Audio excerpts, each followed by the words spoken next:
ভাই আল্লাহ যদি আমাকে নিয়ে যায়, আমার বাচ্চাটার দিকে একটু খেয়াল রাখেন। সিঙ্গাপুরে জেনারেল হাসপাতালে চিকিৎসাধীন অবস্থায় না ফেরার দেশে পাড়ি জমালেন নতুন বাংলাদেশের বলিষ্ঠ কণ্ঠস্বর ও ইনকলাব মঞ্চের মুখপাত্র শরীফ ওসমান হাদী। বৃহস্পতিবার রাতে ইনকলাব মঞ্চের ফেসবুক পেজ থেকে তার মৃত্যুর খবরটি জানানো হয়। ইনকলাব মঞ্চের এই ফেসবুক পেজে বলা হয়, ভারতীয় আধিপত্যবাদের মোকাবেলায় মহান বিপ্লবী ওসমান হাদীকে আল্লাহ শহীদ হিসেবে কবুল করেছেন।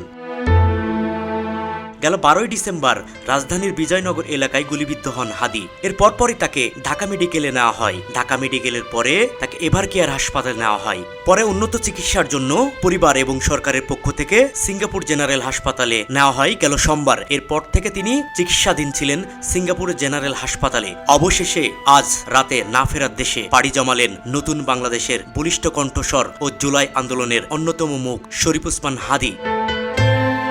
তার মৃত্যুর খবর ছড়িয়ে পড়ার পরপরই শোকের ছায়া নেমে এসেছে রাজনীতি থেকে শুরু করে সাধারণ মানুষের মধ্যে। কাঁদছেন হাদীর জন্য অনেকেই, দোয়া করছেন আল্লাহ যেন তাকে বেহেশতে নসিব করেন, এমন কথাও লিখছেন ফেসবুকে।